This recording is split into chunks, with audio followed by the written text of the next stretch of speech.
তো দেখো বন্ধুরা, আবার একটা নতুন রেসিপি নিয়ে তোমাদের মাঝে চলে এলাম। তো তোমরা দেখতে থাকো। দেখো তেল দেওয়া হয়েছে, আর এখানে দেখো 5 ফোড়ন দিয়ে দিলাম, আর দেখো বরবটি আর তরুলি আর আলু দিয়ে একটা রেসিপি বানাচ্ছি।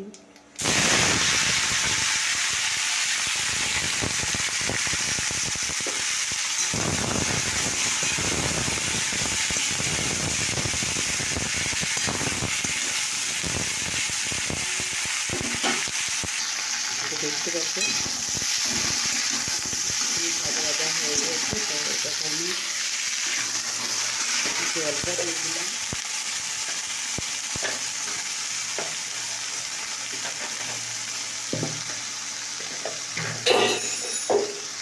তোমরা দেখতে থাকো।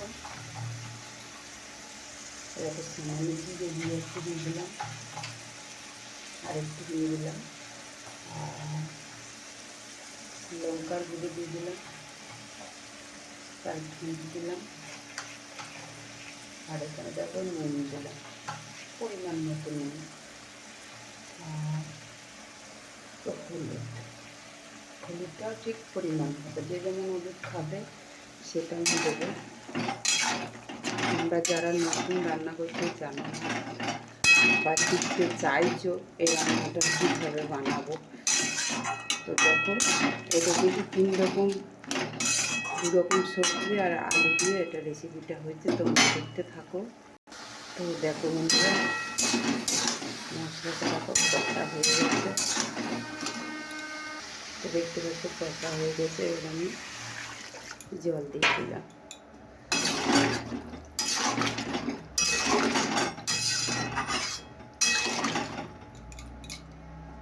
ঢাকা দিয়ে দেবো। তো দেখো বন্ধুরা, আমার এই রেসিপিটা কিছু হয়ে গেছে, দেখতে পাচ্ছ। তো একটু রসটা ঝোলটা ছিল না বলে একটু ঝোল ঝোল করবো, সেই জন্যে ঝোল ছিল না বলে একটুখানি জল দিলাম, একটু ফুটিয়ে নেবো।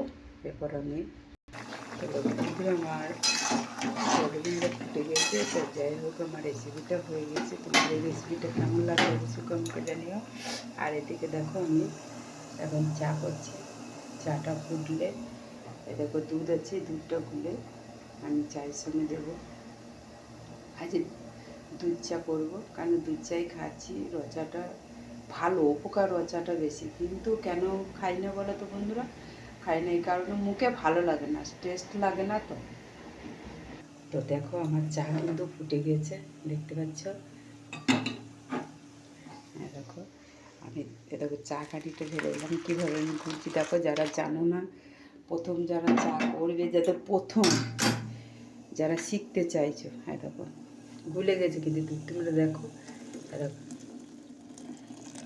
দেখলে দুধটা কিন্তু গুলে গেল।